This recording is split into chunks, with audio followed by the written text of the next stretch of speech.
Hallelujah. ನಮ್ಮ ಕರ್ತನಾದ ಯೇಸು ಕ್ರಿಸ್ತನ ನಾಮದಲ್ಲಿ ನಿಮ್ಮೆಲ್ಲರಿಗೂ ಶುಭಗಳು. Good morning. ಬೆಳಗಾಯ್ತು ಪ್ರಿಯರೇ, ಬನ್ನಿರಿ. ಮತ್ತೊಂದು ದಿನ ದೇವರು ನಮಗೆ ಅನುಗ್ರಹಿಸಿದ್ದಾರೆ. ಈಗೋ ಏಪ್ರಿಲ್ ತಿಂಗಳಿನಲ್ಲಿ ಮುಂದಕ್ಕೆ ಸಾಗ್ತಿದ್ದೇವೆ. 9ನೇ ತಾರೀಕಿಗೆ ಬಂದೆವು. ಈ ದಿನ ದೇವರು ನಮಗೆ ಏನು ತಿಳಿಸುತ್ತಾರೆ ಎಂದು ತಿಳಿದುಕೊಳ್ಳೋಣ, ಕೇಳೋಣ. ಬನ್ನಿ ಚಿಕ್ಕ ಪ್ರಾರ್ಥನೆ ಮಾಡೋಣ. ಪರಿಶುದ್ಧ ದೇವರೇ, ನಿಮಗೆ ವಂದನೆಗಳು. ಹೊಸ ವರ್ಷದಲ್ಲಿ ಪ್ರವೇಶಿಸಿದ ನಂತರ ಆಗಲೇ 3 ತಿಂಗಳು ಕಳೆದು ಈಗ 4ನೇ ತಿಂಗಳಲ್ಲಿ ಪ್ರವೇಶಿಸಿದ್ದೇವೆ. ಈ ಕ್ವಾರ್ಟರ್ಲಿಯಲ್ಲಿ ಯಾವ ರೀತಿಯಾಗಿದ್ದೇವೆಂದು, ಏನು ಮಾಡಿದ್ದೇವೆಂದು ಪರಿಶೀಲಿಸಿಕೊಂಡು ಕನಿಷ್ಠ ಈಗ ನಮ್ಮ ಮುಂದಿರುವ ಸಮಯವನ್ನು ಸದುಪಯೋಗ ಮಾಡಿಕೊಳ್ಳಲು ನಮ್ಮೆಲ್ಲರಿಗೂ ಸಹಾಯ ಮಾಡಿರಿ ಎಂದು ಕ್ರಿಸ್ತನ ನಾಮದಲ್ಲಿ ಬೇಡುತ್ತೇವೆ ತಂದೆಯೇ, ಆಮೇನ್. ದೇವರಿಗೆ ಸ್ತೋತ್ರ. ಹೌದಲ್ಲ ಪ್ರಿಯರೇ, ಗಡಿಯಾರಗಳು ತಿರುಗುತ್ತಲೇ ಇವೆ, ಕ್ಯಾಲೆಂಡರ್ಗಳು ಬದಲಾಗ್ತಲೇ ಇವೆ, ವರ್ಷಗಳು ಗತಿಸಿ ಹೋಗುತ್ತಲೇ ಇವೆ. ನಮ್ಮ ಜೀವಿತದಲ್ಲಿ ನಾವು ಏನಾದರೂ ಸಾಧಿಸಿದ್ದೇವೋ ಅಂದರೆ ದೇವರ ಚಿತ್ತ ತಿಳಿದುಕೊಂಡಿದ್ದೇವಾ, ದೇವರ ಪ್ರಣಾಳಿಕೆಯಲ್ಲಿದ್ದೇವಾ ಎಂಬುದನ್ನು ಪರಿಶೀಲಿಸಿಕೊಳ್ಳಬೇಕು. ಹಾಗೆ ಪರಿಶೀಲಿಸಿಕೊಳ್ಳುವುದಕ್ಕಾಗಿ ಒಂದು ಸಾರಿ ಎಫೆಸದವರಿಗೆ ಬರೆದ ಪತ್ರಿಕೆ 5ನೇ ಅಧ್ಯಾಯ 15ನೇ ವಚನ ಓದುತ್ತಿದ್ದೇನೆ, ಕೇಳ್ರಿ. ದಿನಗಳು ಕೆಟ್ಟವುಗಳಾಗಿ ಇರೋದ್ರಿಂದ ಒಳ್ಳೆ ದಿನಗಳು ಬರ್ತವೆ ಎಂದು ಹೇಳಿದರು, ಆದರೆ ನಾವು ನೋಡ್ತಿರೋದು ಕೆಟ್ಟ ದಿನಗಳೇ. ಹೌದಲ್ಲವೇ?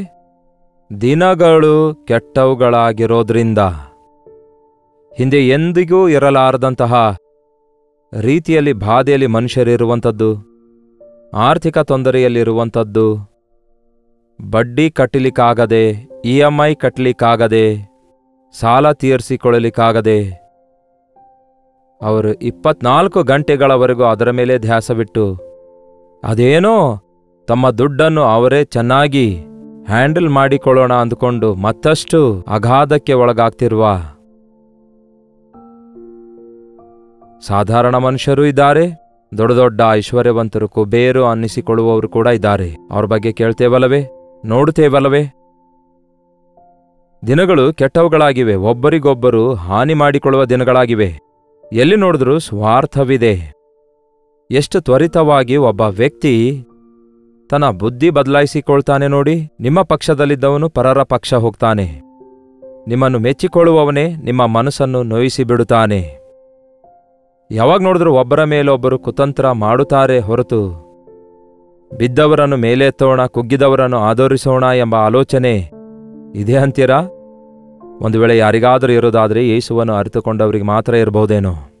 ಆದರೆ ಪ್ರತಿ ಮನುಷ್ಯನು ಸ್ವಾರ್ಥತೆಯಿಂದ ತುಂಬಿಕೊಂಡಿದ್ದಾನೆ. ಈ ದಿನ ಚಿಕ್ಕ ಮಕ್ಕಳು ಕೂಡ ಅವರು ಬಾಲ್ಯ ದಿನಗಳು ಮುಗಿಸುವ ಮುಂಚೆಯೇ, ಟೀನೇಜ್ಗೆ ಪ್ರವೇಶಿಸುವ ಮುಂಚೆಯೇ ಆ ತಿರುಗಾಟ, ಆ ಮೊಂಡುತನ, ಟೀನೇಜ್ಗೆ ಪ್ರವೇಶಿಸಿದ ತಕ್ಷಣವೇ ಅವರೊಳಗೆ ಈ ಲೋಕ, ಶರೀರದ ಆಸೆ ಅವರನ್ನು ಎಷ್ಟರ ಮಟ್ಟಿಗೆ ಕಳವಳಗೊಳಿಸುತ್ತಿವೆ ನೋಡಿ. ಇವು ಕೆಟ್ಟ ದಿನಗಳಾಗಿವೆ, ಕರ್ತನ ಬರೋಣ ದಿನವಾಗಿವೆ. ಹಳ್ಳಿಯೂರಲ್ಲಿ ಹೇಳ್ತಾರೆ, ಇದು ಹೋಗೋ ಕಾಲ ಬಂದಿದೆ ಎಂದು. ಯಸ್, ಹೋಗ್ತಿದ್ದೇವೆ. ಈ ಲೋಕವು, ಅದರ ಆಸೆಯು ಗತಿಸಿ ಹೋಗ್ತದೆ. ಈ ಲೋಕವು ನಾಶವಾಗಿ ಹೋಗ್ತದೆ. ಪಂಚಭೂತಗಳು ಮಹಾಘೋಷದೊಡನೆ ಲಯವಾಗುವ ದಿನ ಬಂದಿವೆ. ನೋಹಾನನ ಕಾಲದಲ್ಲಿ ಭೂಲೋಕವೆಲ್ಲ ಕೆಟ್ಟು ಹೋದಾಗ ದೇವರು ಕೋಪಗೊಂಡ್ರು, ಬಾಧೆಪಟ್ರು. ಈ ಸರ್ವಲೋಕವನ್ನೆಲ್ಲ, ಸೃಷ್ಟಿಯನ್ನೆಲ್ಲ ನಾಶ ಮಾಡ್ತೇನೆ ಅಂದಿದ್ರು. ಆತನಲ್ಲಿ ನಂಬಿಕೆ ಇಟ್ಟಿರುವ ನೋಹಾನನ ಕುಟುಂಬ ಹೊರತಾಗಿ ಎಲ್ಲರೂ 40 ರಾತ್ರಿ ಹಗಲು ಪ್ರಚಂಡ ಪ್ರಳಯ ಬಂದಾಗ ಉಸಿರಾಡಿ ಜೀವದಿಂದಿರುವ ಎಲ್ಲರೂ ಕೂಡ ಮರಣ ಹೊಂದಿದ್ರು. ಆದರೆ ಈ ಸಲ ಜಲದಿಂದಲ್ಲ, ಅಗ್ನಿಯಿಂದ ನಾಶವಾಗುವುದಕ್ಕಾಗಿ ಈ ದಿನಗಳು ಸಿದ್ಧವಾಗಿವೆ. ಎಲ್ಲಿ ನೋಡಿದ್ರೂ ಕೂಡ ಮಿಸೈಲ್ಸ್ಗಳನ್ನು, ಅಗ್ನಿ ಬಾಂಬ್ಗಳನ್ನು ಎಸೆಯುತ್ತಿದ್ದಾರೆ ನೋಡಿ. ಒಬ್ಬರನ್ನೊಬ್ಬರು ದಹಿಸಿಕೊಳ್ಳಲು ರೆಡಿಯಾಗಿದೆ ಈ ಪ್ರಪಂಚ. ಜರುಗುತ್ತಲೇ ಇವೆ ನೋಡಿ ಯುದ್ಧಗಳು. ಅಲ್ಲಲ್ಲಿ ಎಷ್ಟು ಜನ ನಾಶವಾಗಿದ್ದಾರೆ ನೋಡಿ. ಈ ವರ್ಷದಲ್ಲಿ ಗುರುತಿಸಬಹುದಾದ ಸಂಘಟನೆಗಳು ಯಾವುದೆಂದರೆ, ಒಂದು ಕಾಲದಲ್ಲಿ ಕೊರೋನಾ ವೈರಸ್ ಆಗಿತ್ತು. ಈ ವರ್ಷವಾಗಲಿ, ಕಳೆದ ವರ್ಷ ಆಗಲಿ, 24ನೇ ವರ್ಷವಾಗಲಿ ಯುದ್ಧಗಳು. ಆ ಯುದ್ಧಗಳು ಯಾವತ್ತೋ ಪ್ರಾರಂಭಗೊಂಡು ಮುಂದುವರಿಯುತ್ತಲೇ ಇವೆ. ರಷ್ಯಾ, ಉಕ್ರೇನ್ ಮಧ್ಯದಲ್ಲಿ, ಇಸ್ರಾಯೇಲ್ಗೂ ಹಾಗೂ ಪಾಲೆಸ್ತೀನ್ ಮಧ್ಯದಲ್ಲಿ ಭಯಂಕರವಾದ ಹೋರಾಟ ನಡೆಯುತ್ತಲೇ ಇವೆ. ಅವರಿಗೆ ನೆಮ್ಮದಿಯೇ ಇಲ್ಲ. ದಿನಗಳು ಕೆಟ್ಟವುಗಳಾಗಿರೋದ್ರಿಂದ ನೀವು ಸಮಯವನ್ನು ಸುಮ್ಮನೆ ಕಳ್ಕೊಳ್ಳದೆ ಏನಂತೆ ಸಮಯವನ್ನು ಹೋಗಗೊಡಿಸದೆ ಹಿಡ್ಕೊಂಡು ಜೇಬಲ್ಲಿಟ್ಕೊಂಡ್ರೆ ಸುಮ್ಮನೆ ಇರುತ್ತೋ? ಅಂದರೆ ನೀವು ಏನೇ ಮಾಡಿದ್ರು, ನೀವು ಒಳ್ಳೇದು ಮಾಡಲಿ ಕೆಟ್ಟದ್ದು ಮಾಡಲಿ, ನಿದ್ರೆ ಮಾಡಿದರೂ ಸೋಮಾರಿಗಳಾಗಿದ್ರು ಮತ್ತಲ್ಲಿದ್ರೂ, ಯಾವುದು ಏನೇ ಆದರೂ ಗಡಿಯಾರ ನಿಲ್ಲೋದಿಲ್ವಲ್ಲ, ಅದು ಸಾಗುತ್ತಲೇ ಇರುತ್ತೆ, ಹೋಗುತ್ತಲೇ ಇರುತ್ತೆ. ಸಮಯ ಗತಿಸಿ ಹೋಗ್ತದೆ. ಎಷ್ಟೋ ತ್ವರಿತವಾಗಿ ಸಮಯ ಗತಿಸಿ ಹೋಗ್ತದೆ ಅಂತ್ಯ ದಿನಗಳಲ್ಲಿ. ಎಷ್ಟು ಫಾಸ್ಟ್ ಆಗಿ ಬೈಕ್ ಕಾರುಗಳಲ್ಲಿ ಮನುಷ್ಯರು ಹೋಗ್ತಾರೆ ನೋಡಿ, ವ್ಯಾನ್ನಲ್ಲಿ, ವಿಮಾನಗಳಲ್ಲಿ. ಆದರೂ ಕೂಡ ಟೈಮ್ ಸಾಕಾಗ್ತಿಲ್ಲ. ಒಂದು ಸಮಯದಲ್ಲಿ ಒಂದು ಊರಿನಿಂದ ಇನ್ನೊಂದು ಊರಿಗೆ ಹೋಗ್ಬೇಕಾದ್ರೆ ಒಂದೇ ಸಮನೆ ಬಸ್ ಸ್ಟ್ಯಾಂಡ್ಗೆ ಹೋಗ್ಬೇಕಿತ್ತು, ಬಸ್ ಸ್ಟ್ಯಾಂಡ್ವರೆಗೂ ನಡೆದು ಹೋಗ್ಬೇಕಿತ್ತು. ಯಾವಾಗೋ ಒಂದು ಸಾರಿ ಬರ್ತಿತ್ತು ಬಸ್ಸು, ಅದು ಹತ್ತಬೇಕಿತ್ತು. ಅದು ನೂರಾರು ಊರುಗಳಲ್ಲಿ ನಿಲ್ಲುತ್ತಾ ಹೋಗ್ತಿತ್ತು. ಕೊನೆಗೆ ನಮ್ಮ ಊರು ಬಂದಾಗ ಕೆಳಗಿಳಿಯಲು ಎಷ್ಟೋ ಸಮಯ ಹಿಡಿಯುತ್ತಿತ್ತು. ಆದರೆ ಈಗ ಹಾಗಲ್ಲ. ಕಾರ್ ತೆಗೆದುಕೊಂಡು 4 ವೀಲರ್ ಸ್ಪೀಡಾಗಿ ಹೋಗ್ಬೋದು. ಇಷ್ಟು ಫಾಸ್ಟ್ ಆಗಿ ಮನುಷ್ಯರು ನಡೆದುಕೊಳ್ತಿದ್ರು ಕೂಡ ಏನು ಸಾಧಿಸ್ತಿದ್ದಾನೆಂದು ಕೇಳೋದಾದ್ರೆ ಏನೂ ಇಲ್ಲ. ಕೊನೆಗೆ BP, ಶುಗರು, ಟೆನ್ಷನ್ಗಳು, ಸ್ಟ್ರೆಸ್ಗಳು, ಬ್ರೈನ್ ಹ್ಯಾಮರೇಜಸ್ ಈ ದಿನ ಅನೇಕರಿಗಾಗ್ತಿದೆ. ಯೌವನಸ್ಥರು ಕೂಡ ಹೇಳ್ತಾರೆ, ನನಗೆ ಬಹಳ ಸ್ಟಡಿ ಸ್ಟ್ರೆಸ್ ಇದೆ ಎಂಬುದಾಗಿ. ಪರೀಕ್ಷೆಗಳ ಸ್ಟ್ರೆಸ್, ಪರೀಕ್ಷೆಗಳ ಒತ್ತಡ, ನನಗೆ ಹೆಡ್ಡೇಕ್ ಆಗ್ತಾ ಇದೆ, ಪ್ರಾರ್ಥನೆ ಮಾಡಿರಿ ಅನ್ನುತ್ತಾರೆ. ಹೀಗೆ ಪ್ರತಿಯೊಬ್ಬರು ಸಮಯವನ್ನು ಹೋಗಗೊಡಿಸುತ್ತಿದ್ದಾರೆ. ಆದರೆ ಏನನ್ನು ಸಾಧಿಸ್ತಿದ್ದಾರೆ? ಏನು ಸಾಧಿಸ್ತಾ ಇಲ್ಲ. ಸಮಯ ಸುಮ್ಮನೆ ಹೋಗಿಗೊಡಿಸದೆ ಸದುಪಯೋಗ ಮಾಡಿಕೊಳ್ಳಿರಿ. Every minute is important. ಈ ಲೋಕದಲ್ಲಿ ಏನೇ ಆಗಲಿ ತಿರುಗಿ ಸಂಪಾದಿಸಬಹುದು. ದುಡ್ಡು ಕಳೆದೋದ್ರೆ ತಿರುಗಿ ಅದನ್ನು ಸಂಪಾದಿಸಬಹುದು. ವಸ್ತು ಕಳೆದೋದ್ರೆ ಮತ್ತೆ ಕೊಂಡ್ಕೊಳ್ಬಹುದು. ಅದೇ ರೀತಿ ಆರೋಗ್ಯ ಕೆಟ್ಟೋದ್ರೆ ಔಷಧಿ ಬಳಸಿ ಚೇತರಿಸಿಕೊಳ್ಬಹುದು. ಆದರೆ ಕಳೆದು ಹೋಗಿರುವ 1 ಗಂಟೆ ಆಗಲಿ 1 ನಿಮಿಷವಾಗಲಿ ನಾವು ತಿರುಗಿ ತರಲಿಕ್ಕಾಗಲ್ಲ. ನಿನ್ನೆ ಮತ್ತೆ ಮುಂದೆ ಬರಲ್ಲ. ಹಾಗಾಗಿ ಸಮಯವನ್ನು ಸದುಪಯೋಗ ಮಾಡಿಕೊಂಡು, ಸಮಯವನ್ನು ಸುಮ್ಮನೆ ಹೋಗಗೊಡಿಸದೆ, ಜ್ಞಾನವಿಲ್ಲದವರಾಗಿರದೆ ಜ್ಞಾನವಂತರಾಗಿದ್ದು ಜಾಗರೂಕರಾಗಿರಿ. ಅಜ್ಞಾನಿಗಳ ಹಾಗೆ ಇರಬಾರದು. ಯಾರು ಅಜ್ಞಾನಿ, who is the greatest fool ಎಂದು ಲೆಕ್ಕಿಸುವುದಾದ್ರೆ, ಅವನು ಯಾರೆಂದು ಅನಲೈಸ್ ಮಾಡೋದಾದ್ರೆ, ನಾನಾ ಕಾರಣ ಹೇಳಿದ್ರಂತೆ. ದುಡ್ಡು ಹಾಳು ಮಾಡುವವನು, ತಿಂದು ಕುಡಿದು ಕುಣಿದಾಡುವವನು ಎಂದು ಏನೇನೋ ಹೇಳ್ತಿರುವಾಗ ಅವರೆಲ್ಲರಿಗಿಂತಲೂ ನಿಜವಾದ ಅಜ್ಞಾನಿ ಯಾರೆಂದು ನೋಡಿದಾಗ ತನ್ನ ಸಮಯವನ್ನು ಏನು ಮಾಡಲಾರದಂತೆ ದುರುಪಯೋಗ ಮಾಡಿಕೊಳ್ಳುವವನಂತೆ. ವ್ಯರ್ಥ ಮಾಡಿಕೊಳ್ಳುವವನು ಹಾಳು ಮಾಡಿಕೊಳ್ಳುವವನಾಗಿದ್ದಾನೆ. ಯೇಸು ಸಮಯವನ್ನು ಸುಮ್ಮನೆ ಕಳ್ಕೊಳ್ಳದೆ ಸದುಪಯೋಗ ಮಾಡಿಕೊಂಡು ಜ್ಞಾನವುಳ್ಳವರಾಗಿ ನಡೆದುಕೊಳ್ಳಿರಿ ಹೊರತು ಅಜ್ಞಾನಿಗಳಂತಲ್ಲ. ಇದಕ್ಕೋಸ್ಕರವೇ ಬುದ್ಧಿಹೀನರಾಗಿ ಇರದೆ ಕರ್ತನ ಚಿತ್ತ ಏನಾಗಿದೆ ಎಂದು ಗ್ರಹಿಸಿಕೊಳ್ಳಿರಿ. ಕೇಳ್ತಾ ಇದ್ದೀರಾ? ನಾನು ಹೇಳ್ತಿರೋದು ಅರ್ಥ ಆಗ್ತಿದೆಯಾ? ನನ್ನ ಜೀವಿತದಲ್ಲಿ ನಾನು ಕಲಿತಿರುವ ಅನುಭವವೇನೆಂದರೆ, ದೇವರ ಚಿತ್ತವಿಲ್ಲದೆ ಪ್ರಾರಂಭಿಸಿರುವ ಕೆಲಸ, ಇಲ್ಲವೇ ದೇವರ ಸಹಾಯವಿಲ್ಲದೆ ಪ್ರಾರಂಭಿಸಿರುವ ಯಾವುದೇ ಕೆಲಸವಾಗಲಿ, ದೇವರಿಗೆ ಪ್ರಾರ್ಥಿಸಲಾರದೆ ಪ್ರಾರಂಭಿಸುವುದು ಯಾವುದೇ ಆಗಿರಲಿ, ಎಷ್ಟೊತ್ತು ಮಾಡಿದ್ರೂ ಮುಗಿಯಲ್ಲ ಪ್ರಿಯರೇ. ಎಷ್ಟೇ ಪ್ರಯಾಸ ಪಟ್ಟರೂ ಕೂಡ ಅದು ನೆರವೇರಲ್ಲ. ಅದನ್ನು ಮಾಡ್ತಾ ಇದ್ರೂ ಕೂಡ ಅದು ಫಿನಿಶ್ ಆಗಲ್ಲ. ಒಂದು ವೇಳೆ ಅದು ಫಿನಿಶ್ ಆಗಿದೆ ಅಂದುಕೊಂಡ್ರೂ ಕೂಡ ಅದು ಸಕ್ಸಸ್ ಆಗಲ್ಲ, ಅದು ಸರಿಯಾಗಿರಲ್ಲ, ಅದು ಪ್ರಯೋಜನವಿರಲ್ಲ. ಆಗ ಏನಾಗ್ತದೆ? ಒಂದು 6 ತಿಂಗಳು ಒಂದು ಕೆಲಸಕ್ಕಾಗಿ ನೀವು ಪ್ರಯಾಸ ಪಡ್ತೀರಿ, ಕೊನೆಗೆ ಅದು ಫಲಿಸೋದಿಲ್ಲ. 1 ವರ್ಷವೆಲ್ಲ ಪ್ರಯಾಸ ಪಡ್ತೀರಿ, 3 ವರ್ಷ ನೀವು ಕಷ್ಟಪಟ್ಟು ಓದುತ್ತೀರಿ, ಕೊನೆಗೆ ಪಾಸಾಗಲ್ಲ. ಅಷ್ಟೇ ಅಲ್ಲ, ನಿಮ್ಗೆ ಯಾವ ನಾಲೆಡ್ಜ್ ಸಿಕ್ಕಿಲ್ಲ ಅಂದ್ಕೊಳ್ಳಿ, ಅದರಿಂದ ಪ್ರಯೋಜನವೇನು? ಈ ದಿನ ಅನೇಕರು ಸಮಯವನ್ನು ಹಾಗೆ ದುರುಪಯೋಗ ಮಾಡಿಕೊಳ್ತಿದ್ದಾರೆ. ಅದಕ್ಕಾಗಿಯೇ ದೇವರ ವಾಕ್ಯದಲ್ಲಿ ಸ್ಪಷ್ಟವಾಗಿದೆ, ಈ ಕಾರಣಕ್ಕಾಗಿ ನೀವು ಬುದ್ಧಿಹೀನರಾಗಿರದೆ ಕರ್ತನ ಚಿತ್ತ ಏನೆಂದು ತಿಳಿದುಕೊಳ್ಳಿರಿ. ನೀವು ಮಾಡುವಂತಹ ಕೆಲಸ ದೇವರು ಅಂಗೀಕರಿಸುವಂಥದ್ದಷ್ಟೇ ಅಲ್ಲ, ದೇವರ ಚಿತ್ತದಂತೆ ದೇವರು ಹೇಳಿದ ಕೆಲಸ ಮಾಡುವುದಾದರೆ ಆಶೀರ್ವಾದ ಹೊಂದುತ್ತೇವೆ. ನಮ್ಮಿಷ್ಟ ಬಂದಂತೆ ಬದುಕಿದ್ರೆ ಆಶೀರ್ವಾದ ಹೊಂದಲ್ಲ. ದೇವರ ಚಿತ್ತಾನುಸಾರವಾಗಿ ನಾವು ಜೀವಿಸುವುದಾದರೆ ಆಶೀರ್ವದಿಸಲ್ಪಡ್ತೇವೆ. ನೀವು ಪ್ರತಿಯೊಂದು ವಿಷಯದಲ್ಲಿ ದೇವರ ಚಿತ್ತ ಏನಾಗಿದೆ ಎಂದು ತಿಳಿದುಕೊಳ್ಳಿರಿ. ಅದಕ್ಕೆ ಪ್ರತಿದಿನ ಹೇಳ್ತಿದ್ದೇನೆ ನಾನು, ಈ ದಿನ ನಿಮ್ಮ ಚಿತ್ತ ಏನಾಗಿದೆ ದೇವರೇ? ನಾನು ಎಲ್ಲೆಲ್ಲಿಗೆ ಹೋಗಬೇಕು, ಯಾವ ಕೆಲಸ ಮಾಡಬೇಕು, ಯಾವ ಆಫೀಸ್ಗೆ ಹೋಗಬೇಕು, ಯಾವ ಫೈಲ್ಸ್ ಸಬ್ಮಿಟ್ ಮಾಡಬೇಕು, ಯಾವ ಕ್ಲಾಸ್ ಲೆಸನ್ಸ್ಗಳನ್ನು ಓದಬೇಕು, ಯಾವ ತೀರ್ಮಾನ ತೆಗೆದುಕೊಳ್ಬೇಕು, ಯಾವ ಪ್ರಯಾಣ ಮಾಡಬೇಕು ಎಂದು ಕರ್ತನಿಗೆ ಕೇಳಿ ಅದರ ಪ್ರಕಾರ ನಡೆದುಕೊಂಡು ನೋಡಿ. ನಿಮ್ಮ ಸಮಯ ನಿಮಗೆ ಸಾಕಾದ ಮೇಲೆ ಉಳಿದುಕೊಳ್ಳುತ್ತದೆ. ಆಗ ಸಮಯ ಇಲ್ಲ ಅನ್ನೋದಿಲ್ಲ. ಮತ್ತೆ ನಿಮಗೆ ಬೇಕಾದಷ್ಟು ಸಮಯದಲ್ಲಿ ದೇವರೇ ನಿಮಗೆ ವಂದನೆ ಎಂದು ಹೇಳಲು ಸಿಗುತ್ತದೆ. ನಿಮಗೆ ಹೆಚ್ಚು ಸಮಯ ಸಿಗ್ತದೆ. ಕರ್ತನಲ್ಲಿ ಆನಂದಿಸುವುದಕ್ಕಾಗಿ ಸಮಯ ಸಿಗುತ್ತದೆ. ಅಡಿಗೆ ಮಾಡಲು ಗಂಟೆಗಳವರೆಗೂ ಪ್ರಯಾಸ ಪಡ್ತಾರೆ, ಆದರೆ ತಿನ್ನುವುದಕ್ಕೆ ಟೈಮ್ ಇಲ್ಲ ಅನ್ನುತ್ತಾರೆ. ಸಂಪಾದಿಸಿಕೊಳ್ತಾರೆ, ಆದರೆ ಅನುಭವಿಸಲು ಟೈಮ್ ಇಲ್ಲ ಅನ್ನುತ್ತಾರೆ. ಎಷ್ಟೋ ಬಟ್ಟೆ ಕೊಂಡ್ಕೊಳ್ತಾರೆ, ಆದರೆ ಧರಿಸಿಕೊಳ್ಳಲು ಟೈಮ್ ಇಲ್ಲ ಅನ್ನುತ್ತಾರೆ. ಅದರಿಂದ ಪ್ರಯೋಜನ ಏನಿದೆ ಹೇಳ್ರಿ? ಅದಕ್ಕಾಗಿಯೇ ಕರ್ತನ ಚಿತ್ತದಲ್ಲಿ ನಾವಿರೋದಾದರೆ ಎಲ್ಲವೂ ಸರಿ ಹೋಗ್ತವೆ.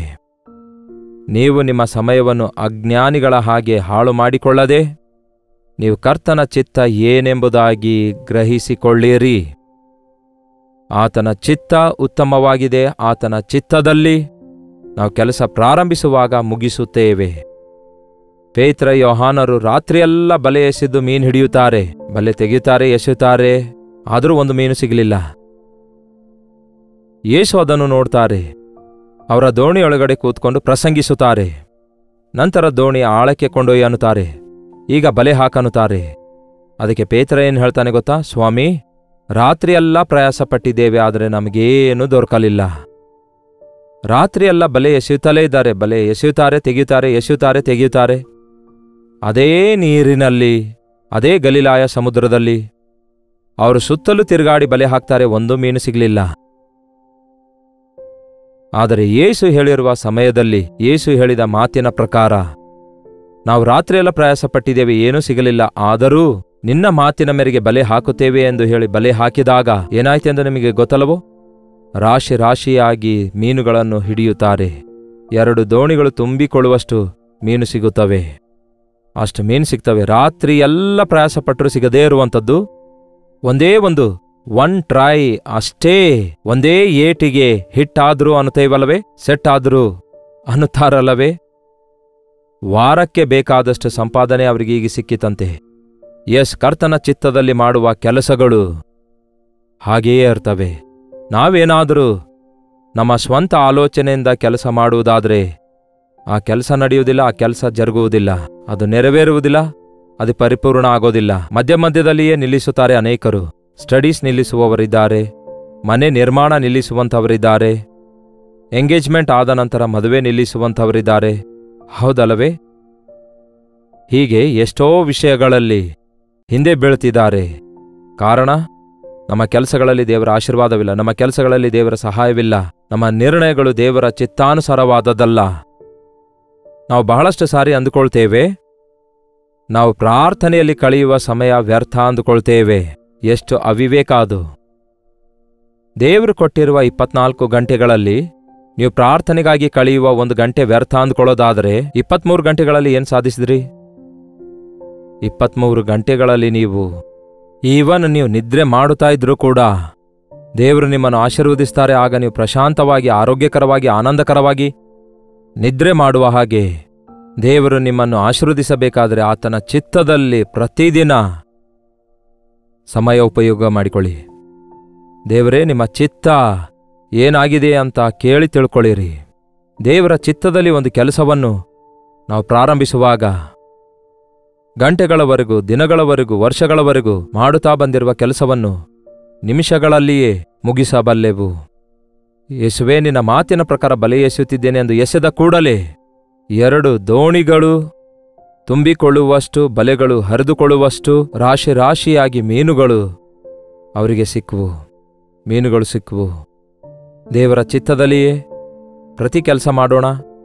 ಈ ದಿನವಿಡೀ ಸಮಯವಿಲ್ಲವೆಂದು ಹೇಳದೆ ಸಮಯಕ್ಕೆ ತಕ್ಕಂತೆ ಕೆಲಸ ಮಾಡಿರಿ. ಪ್ರತಿಯೊಂದಕ್ಕೂ ಸಮಯವಿದೆ.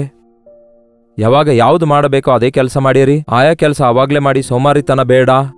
ಪ್ರಾರ್ಥನಾಪೂರ್ವಕವಾಗಿ ಮಾಡಿರಿ. ಮುಖ್ಯವಾದ ಪ್ರಯಾಣಗಳು, ಪರಿಶ್ರಮಗಳು, ತೀರ್ಮಾನಗಳನ್ನು ಖಚಿತವಾಗಿಯೂ ದೇವರ ಚಿತ್ತವಿರಲಾರದೆ ನಿರ್ಣಯ ತೆಗೆದುಕೊಳ್ಳಬಾರದು, ಮುಂದಕ್ಕೆ ಹೋಗಬಾರದು. ದೇವರ ಚಿತ್ತದಲ್ಲಿ ನಾವು ಬದುಕುವುದಾದರೆ ನಮಗೆ ಬೇಕಾದಷ್ಟು ಸ್ಪೇರ್ ಟೈಮ್, ಬೇಕಾಗಿರುವ ಶರೀರಕ್ಕೆ ವಿಶ್ರಾಂತಿ, ಆತ್ಮಕ್ಕೆ ಬೇಕಾದ ಸಂತೈಸುವಿಕೆ, ದೇವರೊಂದಿಗೆ ಆನಂದಿಸುವುದಕ್ಕಾಗಿ, ದೇವರನ್ನು ಸ್ತುತಿಸುವುದಕ್ಕಾಗಿ ದೇವರು ನಮಗೆ ಸಮಯ ಒದಗಿಸುತ್ತಾರೆ. ಪ್ರಾರ್ಥನೆ. ಪರಿಶುದ್ಧ ದೇವರೇ, ಪ್ರೀತಿಯುಳ್ಳ ತಂದೆಯೇ, ಒಂದು ಸಾರಿ ನಮ್ಮನ್ನು ನೋಡಿರಿ. ಲೋಕದಲ್ಲಿ, ಕೆಟ್ಟು ಹೋದ ಈ ಲೋಕದಲ್ಲಿ ಯಾವ ಕಡೆ ನೋಡಿದ್ರೂ ಈ ಪ್ರಪಂಚದಲ್ಲಿ ಏನಾಗ್ತದೋ ಎಂಬ ಪರಿಸ್ಥಿತಿಯಲ್ಲಿದ್ದೇವೆ. ಎಲ್ಲಿ ನೋಡಿದ್ರೂ ಅನ್ಯಾಯ, ಮೋಹ, ಮೋಸ, ಸ್ವಾರ್ಥ ಇದೆ. ಲೋಕದ ಆಕರ್ಷಣೆಗಳು ಮನುಷ್ಯರಿಗೆ ಹಿಡಿದು ಪೀಡಿಸಿ ಕಾಡಿಸುತ್ತಿವೆ.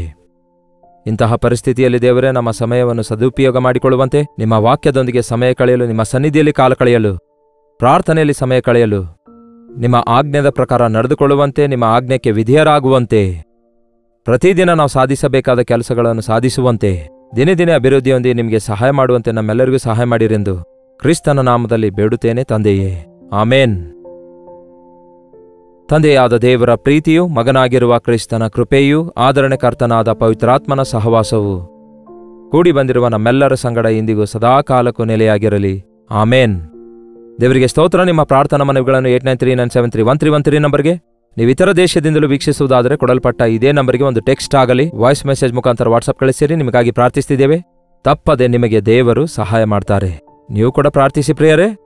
ಡಾಕ್ಟರ್ ಜಯಪಾಲ್ ಕನ್ನಡ ಯೂಟ್ಯೂಬ್ ಚಾನಲ್ಗೆ ಸಬ್ಸ್ಕ್ರೈಬ್ ಮಾಡಿರಿ, ಲೈಕ್ ಮಾಡಿರಿ. ನಿಮ್ಮ ಹೆಸರು, ಊರು ಕಾಮೆಂಟ್ ಸೆಕ್ಷನ್ನಲ್ಲಿ ಬಂದು ಟೈಪ್ ಮಾಡುವುದನ್ನು ಮರೆಯಬೇಡಿ. ಕರ್ತನ ಚಿತ್ತವಿರುವುದಾದರೆ ಮತ್ತೆ ನಾಳೆ ಇದೇ ಅನುದಿನದ ಧ್ಯಾನ ಎಂಬ ಕಾರ್ಯಕ್ರಮದಲ್ಲಿ ಮತ್ತೆ ಭೇಟಿಯಾಗೋಣ. ಅಲ್ಲಿವರೆಗೂ ದೇವರ ಮಹಾಕೃಪೆ ನಿಮ್ಮೆಲ್ಲರೊಂದಿಗಿರಲಿ. ಬೆಂಗಳೂರಿನ ಸುತ್ತಮುತ್ತಲಿರುವಂತಹ ಎಲ್ಲ ಕ್ರೈಸ್ತಿಯ ವಿಶ್ವಾಸಿಗಳಿಗೆ ಒಂದು ಶುಭವಾರ್ತೆ. ನಿಮ್ಮೆಲ್ಲರಿಗೋಸ್ಕರ ಒಂದು ದಿನದ ವಿಶೇಷವಾದ ಗೆಟ್ ಟುಗೆದರ್ ಅನ್ನು ಏರ್ಪಡಿಸಲಾಗಿದೆ. ದಿನಾಂಕ ಏಪ್ರಿಲ್ 10ರಂದು ಮಧ್ಯಾಹ್ನ 2 ಗಂಟೆಯಿಂದ ಸಾಯಂಕಾಲ 7 ಗಂಟೆಯವರೆಗೆ. ಸ್ಥಳ Hudson community centre, CSI compound, opposite Mitralaya girls school, corporation circle, Bengaluru. ಹೆಚ್ಚಿನ ವಿವರಗಳಿಗಾಗಿ 8939393939 ನಂಬರ್ಗೆ ಸಂಪರ್ಕಿಸಿರಿ. ಈ ಒಂದು ದಿನದ ಗೆಟ್ ಟುಗೆದರ್ ನಲ್ಲಿ ತಪ್ಪದೆ ಪಾಲ್ಗೊಂಡು ದೈವಾಶೀರ್ವಾದಗಳನ್ನು ಹೊಂದಿಕೊಳ್ಳಿರಿ.